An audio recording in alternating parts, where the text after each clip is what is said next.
If there's one thing that sucks in Perth, WA right now, that's trying to buy a house. So today, we're going to run through some tips to help those out there struggling to find their next home.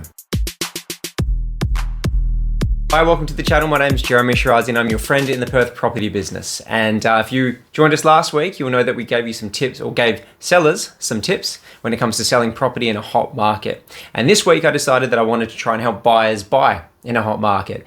Now this video is a lot harder because, even with the tips I'm going to give you, buying a house in Perth right now sucks. I've not barely met anyone that's having a great experience, and it's been really challenging for a lot of people out there. And there's a lot of stress and emotion involved as well, because it comes down to housing, and a lot of people need a place to live. They're not just moving out of want. It's a necessity. So there's a lot of stress packed behind that, and a lot of people that are really struggling financially and emotionally, and housingly, is that a thing? To put a roof over their heads. So today I want to kind of give you some tips, but to be honest, this was a really hard one to put together, because in a low market and all those kind of things, there's lots of tips you can give to buyers.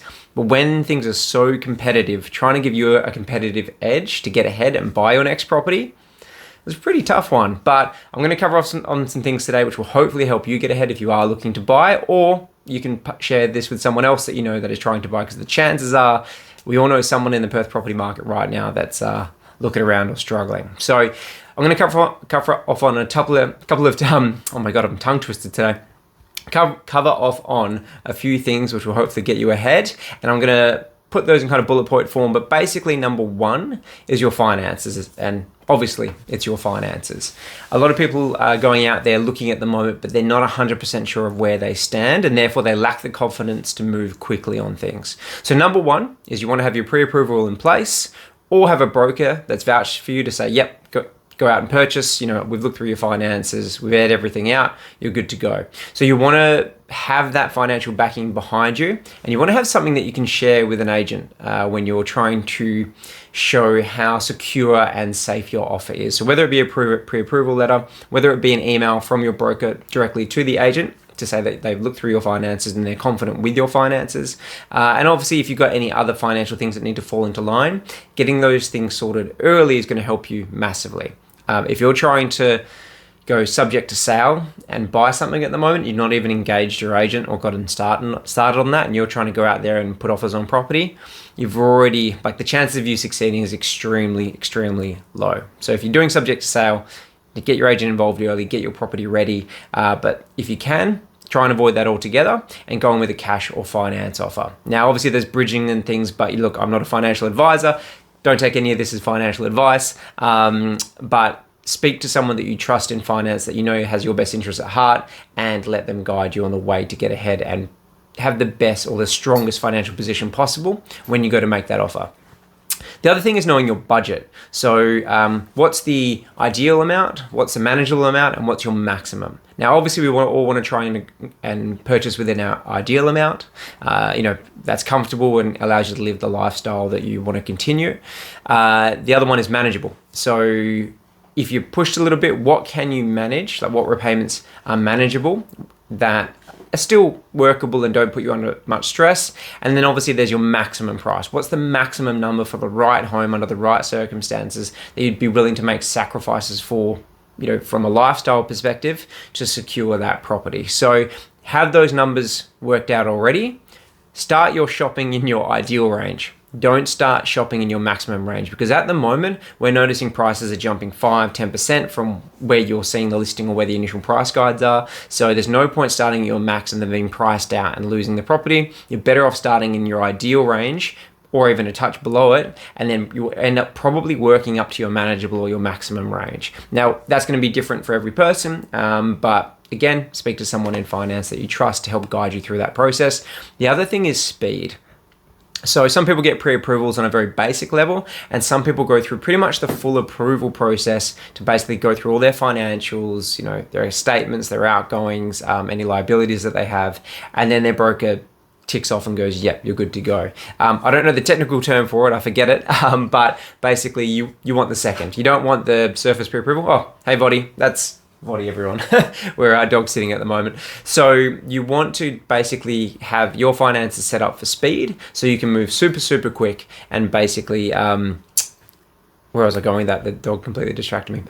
So yeah, having your finances ready, being able to move with speed. So some of buyers that I've met have been able to secure, a finance approval in 7 to 14 days because they've got everything sorted, everything lined up, they're ready to go. All they need is a contract of sale to give to their broker and they get going. Other people that I meet have got a pre-approval, but they still need to go through a lot of the steps. So they're going to take somewhere between 21 to 28 days. So guys, if you can, try and get your finances lined up nice and quick. Get your budget sorted and have your broker or your pre-approval letter with you when you go in to make that offer. I'm going to let the dog out quickly. 2 secs. Again, speaking about speed, point 2 is speed. So you want to move as quickly as you can. At the moment, the market doesn't really wait for anyone. Our personal campaigns, my team and I, we try to have our campaigns run for around 2 weeks or so. So that way, everyone gets a chance to see the property and make an offer. But a lot of agents are selling at or before the first home open. So you want to engage with the agent as quickly as possible. So 1, engage with them quickly, inquire, try and get as much information about the property as you can as early as you can. 2 is attend. So attend the home opens, attend the viewing, try and secure a private viewing before the home open if the agent is going to be open to that. If you're going to ring me, it's probably not going to happen. But honestly, just try it, see if you can get in with the agent. And if you can sneak through, see if you can get an offer in early as well. So again, with your offers, don't, we're going to sit on it for 72 hours and come back to you. The chances are that property is gone. So you want to be in the position where you can engage with the agent quickly. You can go to the viewing or the home open as quickly as possible, and you can make your offer quickly as well. Again, speed will pay off, especially if the offer that you make incentivizes the seller to make an early decision. Now, when it comes to working with agents, again, I said engage with the agent early.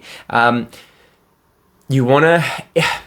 Each agent handles their campaigns differently, especially in WA at the moment. I'm noticing everyone's got their own take on how fast they should move, what their offer platform is, if they're even using an offer platform. If some of them are still using old school pieces of paper to write an expression of interest, and they'll call you back if they feel that your expression of interest is good. I don't know. It's old school. It's weird.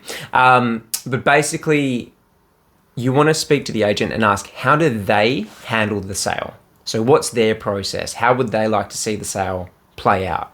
And if they don't know, well, good luck. It's just a free-for-all. Get in with an offer. The chances you're going to take it off the market. But most agents should have an idea of how they're going to handle things. So, for example, one that we've got coming up, we're going to have a 2-week campaign where we present all offers at the end of the 2 weeks. We're going to have 3 viewings in that time. We're going to allow offers to come in throughout that period, and we'll rank offers near the final stages of that offer implementation or presentation. So at least my buyers know what the journey is and when they'd like to enter, and when they'd like to become competitive as well. So find out how they're going to handle the sale, then find out what the game is, and then play it. So offer early. So get in, make sure that you're considered early, because if they've got other offers coming in and something comes in that incentivizes the sellers to move quickly, if your offer's on the table, in theory, you should get a call to say, hey guys, we've got another offer on the table. Do you want to increase, or are you happy to let it go? At least you've got that kind of first right of refusal. Whereas if you're sitting in the back, you've not given the agent all your details, you've just sat back, given them an email address only, not a phone number,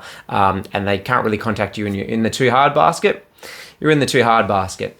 There's a lot of agents out there at the moment where we'll open a house and we'll have 80 groups through the first home open, not including the 100 inquiries we had that week that came in. And we can't comb through every single one. We do our best to, but if you're not being reciprocal or being open to having a conversation, we can't help you. So find out how they want to handle it. Offer early, but when you offer early, max out late. Again, this comes down to how they're playing the game or how they're handling the negotiation process.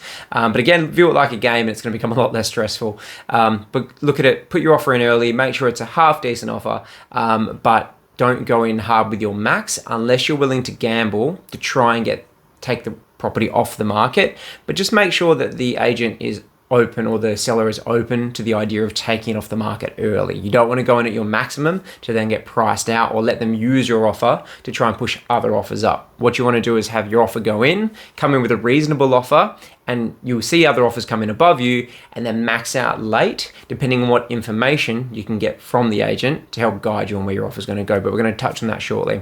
The other thing, I guess, as well, my computer's deciding to rev up for some reason. Be awesome.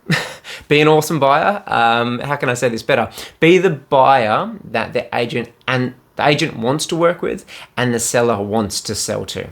So what I mean by that is, as an agent, we sometimes have buyers that are just an absolute dream to work with. And, even though we, separate it, emotion and logic and all those things, and present the offers, and we present the ones that are in the owner's best interests, so many times the seller will say to me, Jeremy, this is really tough. Who do you like? And I say, well, all these buyers are great in their own way, blah, blah, blah. But, this specific couple or this specific individual or this family have just been really, really lovely. They seem like lovely people to deal with. And, they've just been great. I'd love to see them get the home. Again, sometimes it comes down to that. The opposite of that is, that guy's a bit of a prick. Like, he's been a real ass to deal with. He's really demanding. He's trying to corner us. He's just been a real dick to work with. And if it comes down to the wire, it could be nice you that gets across the line. So be that buyer they want to work with, and obviously be the person maybe that the sellers can see owning their new home based on what the agent's telling them. The other thing as well is working with the agent. You want to have your dialogue right. So there's an old school kind of dialogue that's kind of happening with buyers, because they're getting frustrated. So they're just going, hey, what's the best price, or what are they asking? Because they're trying to pin down a number that they can then anchor themselves to and work around that, or they're trying to pin the sellers to a number and trying to get a result at that number, or they're just trying to find what's the bottom line. And ultimately, guys, if you're buying at the moment, you aren't going to get a result that way. And if anything, it's frustrating, because the agent's like, well, look, man, the evidence is suggesting it's going to sell for 1.1 million, but okay, I'll give you an offer at 1.1 million. So yeah, but it's probably not going to sell for that, even though the evidence is saying that. So instead of trying to pin the agent or the seller down to a number or where they need to be, asking questions like, what does the seller want? It's like, well, the seller wants as much as possible. Obviously, they have a number in mind, but honestly, the numbers are relevant. Like, the number that the seller wants is completely irrelevant. The seller is not who you're competing against 9 times out of 10 in this market. You are competing against other buyers. So better questions to ask, and some dialogue here is, just ask the agent, are they offering a price guide to help guide buyers in the early stages of the offers? Are they offering a price guide? B would be acknowledging your position with the agent, so they know that the situation and how, I guess, you have an understanding of how things are going to play out. So you might say, dear agent, I know that with the current market, it's not really about what the sellers want, but it's more about how competitive it is and where the offers go. And the agent's probably going to turn around and go, yeah, that's right. And once they say that's right, then okay, then they're engaged with you. They know that you're on a mutual understanding. Then you can kind of take the dialogue from there. So you can say, look, taking into account the current competition or the offers, are we still around that initial price guide, or have we moved on from that? And again, you're not trying to pin them down. You're asking open-ended questions for the agent to kind of come back to you with some useful information. So they might say, no, we have moved on. Okay, so you could say, all right, well, let's say we're using the example of $1.1 million. They've given you a guide. Agent, based on the current competition offers, are we still hovering around the 1.1, or have we kind of moved on? They might say, oh, no, we've definitely moved on. Oh, okay, all right, great. Look, I kind of expected as much. Based on that, would you say we're still playing in the 1.1s, or have we kind of moved to the 1.2s or the 1.3s? And just be very open and vague with your questions, because they can't tell you this is what the other offer is. Otherwise, they've been unfair to the other person. But if you say, look, are we still playing in the 1.1s, or are we playing in the mid 1.2s, or just kind of be open, like use the word playing rather than where are the other offers? Don't ask, what are the other offers? Like straight away, agent's going to back off, shut down, not give you anything. But if you just say, look, guys, are we still playing around that level, or are we playing in the next field? Use dialogue like that to just open it up and have a more free-flowing conversation. And depending on the agent's skill level and things, they might slip and give you more than they bargained to give you, and give you enough crucial information for you to kind of make that next move and give yourself an advantage. So I guess the next follow-up question after that is to say, well, if they say, oh, no, we're probably playing more on the 1.2s now. And you could say, especially at the late stages, and say, I know, to the agent, I know you can't say for sure, but given the competition, do you think the momentum will see us exceed that again? Or do you think we're kind of getting near the top now? Again, you're not saying where is the offer and you're going to counter it. You're just asking them for their opinion. And agents love to give their opinions because they like the sounds of their own voice. So you're probably going to get something back. And with all of that, you've got where the initial price guide is, which is probably where the agent and the seller saw the evidence. You've got where the prices, are going with the offers that are there. And you're also getting the opinion on how much further it's going to go. So use dialogue like that to try and extract more information to help craft your offer. So, the next thing is to take into account with your offer, the seller situation. So you want to extract as much information from the seller or from the selling agent to help craft your offer in a way that's going to give you an advantage. Now, the old school version of this is trying to find information to put the sellers in a hard position to gain a tactical advantage. And it's not good. We can see it coming from a mile away as agents. And the second you're trying to do that in this current market, we've got someone willing over here that's really great to work with, that's willing to kind of, again, work to where they need to secure the property. And we've got this person over here that's trying to screw us down and trying to find a disadvantage for the seller and all of that. And straight away, it's not a good way to start the negotiation. So you want to, instead of getting information as an Achilles heel or, to try and undercut the seller, like, why are they moving? Are you trying to figure out if it's a divorce? Are you trying to figure out if, they're in a tough position and they need to move quickly? All that kind of stuff. At the moment, more or less, forget it. If you're serious about buying a particular property. If you're just going in and lowballing 100 offers, trying to get a bargain, go for it. Right? If that's your game, that's fine. But most people I'm meeting at the moment need to buy a house. So instead of trying to find information to manipulate, find information instead to accommodate the seller. Okay, so price is one thing, and price, is generally the most important thing. But there's things that you can add to your offers in regards to terms or timeframes and those kinds of things that are going to assist the seller and make life easy for them. Your goal in finding information about the seller is to craft your offer to make it as accommodating and make life as easy as possible for the seller. Because if they feel that your offer is easy or safe, it's going to give them that feeling of security to move forward. And even though they've got 20 offers on the table, and they could probably sell it again tomorrow, the pain and thought of losing momentum and coming back to market, the pain of loss is so high, even for sellers at the moment, that sometimes they'll take a slightly safer offer that's a bit lower because it is safer and easier. So, find out information that's going to help them move. So, instead of saying, when do they need settlement, you could say, what would be the seller's ideal timeline for settlement to help make life easier for them? Are there any conditions that they need, to make life easy? I guess it comes down to time frame a lot. Have they on purchase? Do they need more time for settlement? Just convey that you're flexible, and then convey that flexibility in writing in your offer, or at least in an email to the agent to present with your offer. So put it all together. So if you're not showing that accommodation written in your offer, make sure that the agent knows in writing that it's attached to your offer that you are willing to be flexible to suit the seller rather than just a hard, it's 21 day settlement, as an example. The other thing as well is, don't be afraid to write a letter to the sellers. Especially if you're a family or first time buyer or whoever you are, there's no particular demographic that gets a free kick in this one, but write a heartfelt letter to the sellers. Find out their names from the agent if they'll share it with you, or if they've given you a copy of the title, the names are on the title. And you can say, dear John and Jenny, thank you so much for taking the time to review my offer. I know you've probably got a lot of offers and it's quite stressful. I just wanted to introduce myself and in that, introduce ourselves to Tell them a little bit about you. Tell them what you love about the property in that letter. Like specifically, don't have a generic letter like, hey, we're amazing people, sub story, give us a house. Like, go into detail in that letter and say, you know, we absolutely love the patio that you've done. We can see that you spent the extra money on the insulated panels, and that, you know, we're really going to enjoy entertaining out there with our family and kids.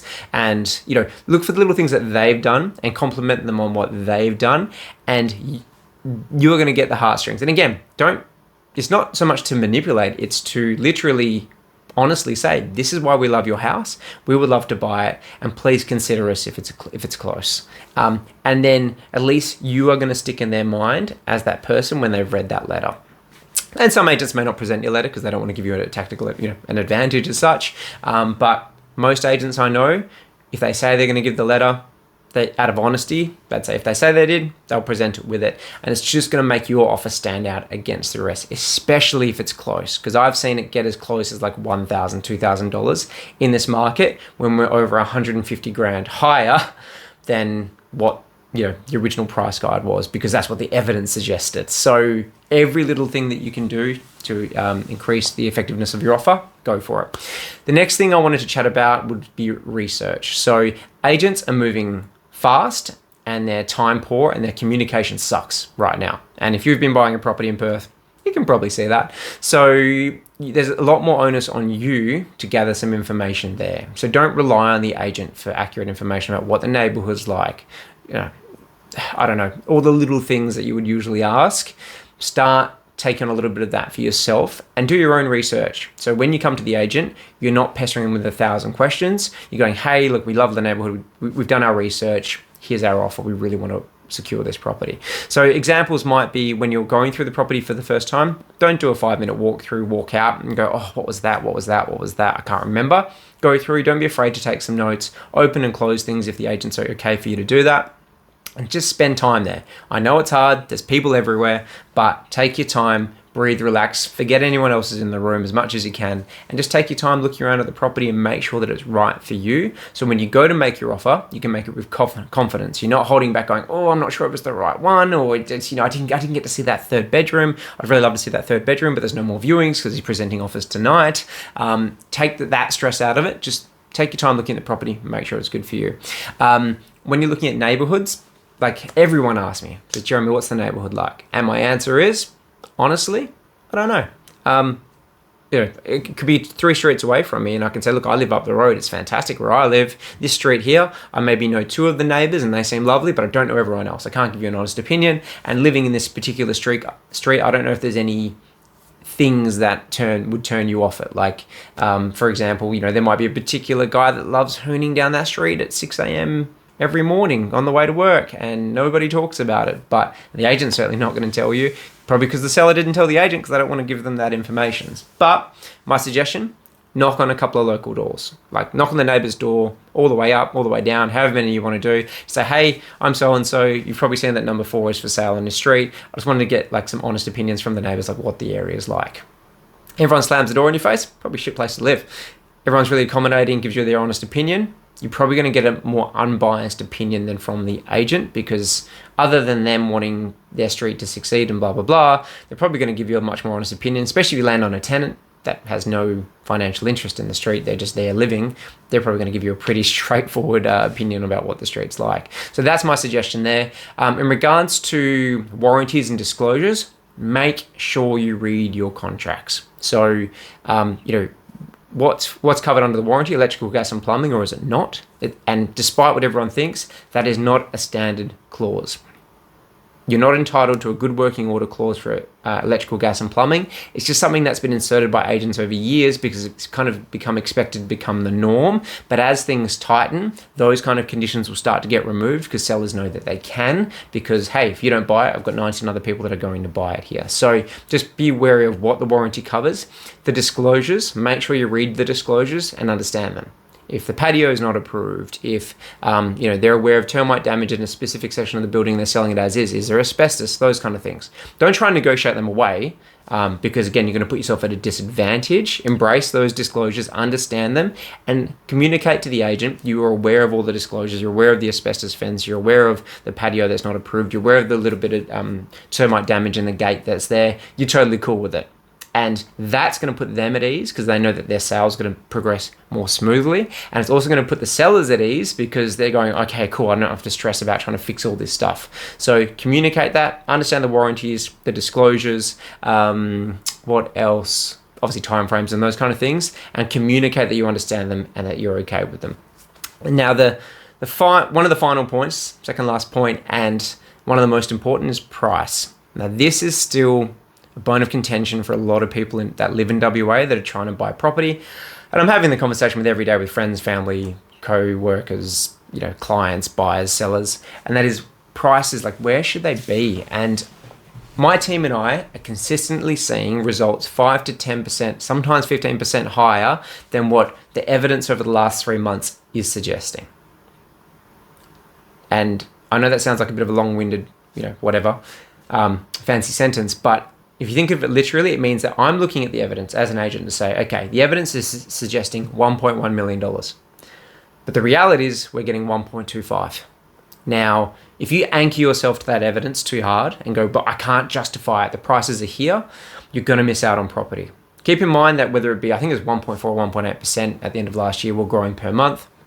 Average that over 3 months, then around 4.5, 5.5, whatever it is percent, the market has grown since the evidence was released. So automatically add on 5%, in my opinion. I don't do it with my appraisals as such because, again, it's not a known quantity, but it's an experience thing. But add on 5% and be ready to add another 5 to 10% on top of that, depending on how fierce the competition gets, because that's just what I'm seeing out there in the market. And again, other than statistics that come in later to prove that, there's nothing I can tell you today other than maybe identifying individual sales that I've done to show that. But last year I said, maybe in a video, I can't remember, that I'm really interested to see the stats that come out for December and November, because the likelihood is that the median price is going to jump in from that evidence into the new year. And I've already seen that with the stats that we're looking at for different suburbs, where you see the suburb average might be 750,000 in December, in 2023 as a whole, and then the average price jumps up to 780,000 in January for when they did the calculations on the last day of December. So that's coming true, I guess. So keep that in mind when you're looking at prices. It is a little bit hard. Hopefully you've worked with the agent to work out how they're going to run the game. Play the game, try and get as much information as you can. So when you are putting your final offer in, you'll know you're, competing, and your offer is at a level that is likely to be considered above the others. Also, that they know that your finances is in order, that you're an easy buyer to work with, you're great to work with. Hopefully, you've got some heartstrings going, and you're just the ideal buyer at the end of the day for that property. And hopefully, they take that into consideration for you. Now, the final point I want to cover off on is off-market sales, because that's a big thing at the moment. For a while, they were happening quite regularly, but I need you to understand something about off-market sales. There is very, very rarely an ideal situation or a situation where it's ideal for a seller to take an off-market sale, because 99 times out of 100, they're going to achieve much more by going to the open market. Now, you can obviously allude to them, hey guys, you don't have to pay for marketing. But if they've spent $3,000 or $4,000 on marketing, I can guarantee they're probably going to pull an extra $15,000 or $20,000 if they go to the open market versus getting an off-market, price. So you just need to understand that whilst you're pushing for off-market, you need to understand that it's not in the seller's best interest most of the time, and it's the agents. If anything, it's almost becoming a bone of contention. It's like, oh mate, look, I'd love to, but I can't. And if you're pushing for it all the time, when you call up, they're like, oh no, he's calling me again to get that one off market. I can't do it. So instead, again, back to dialogue.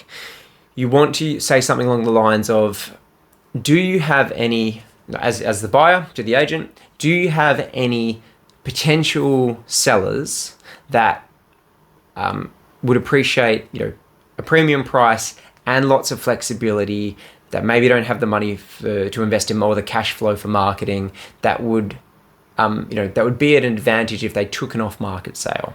I think that's probably a good way of saying. There's probably a better way of saying that. I did have something written down. Let me find it. Here we go. So this is what I wrote down. I'm just going to do this. It doesn't all have to be off the cuff. Do you have any potential sellers that would benefit from an off-market sale with huge flexibility on times or conditions? Also, I want to be clear, I'm happy to pay a premium for the property as I understand if they were to go to the market, they would achieve it, and I don't want them to feel robbed of their potential return. I'm just trying to secure a home fairly. There you go.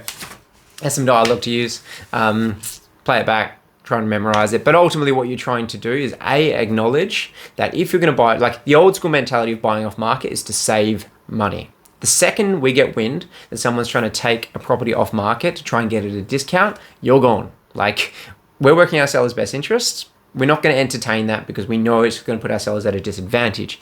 Instead, if you say to them, look, if you communicate to them that you are willing to basically pay a premium, like a known premium above what their appraisal was or where they think it's going to land, and offer them huge flexibility, and to do it because it's going to suit the potential seller and give them an advantage, the agent's going to take you more seriously. And the chances are there's a seller on their books that maybe he doesn't have the cash flow for marketing, or they're a bit stuck, or maybe they need 6 months for settlement, but they're too scared to bring it to the open market and expose themselves and their property to then get a sale and potentially not buy anything. So instead, maybe you have an offer crafted that gives them 6 months to secure another property.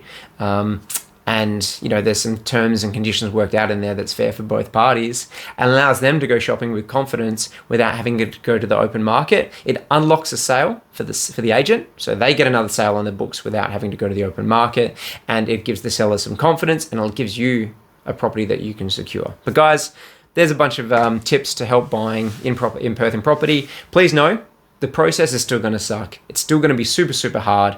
And I'm not saying that any of this is going to make it easy. But if you give this more attention than anyone else, you're going to put yourself at an advantage. And hopefully that helps you secure your next place. Guys, thanks for listening. My name's jshirazee, your friend in the Perth property business. Any questions, ask them below. I'd love to hear your thoughts on these points. If you have any other points that you've had success with, please share them with everyone else as a community. We're all here to help each other. And guys, I look forward to seeing you next time. Peace.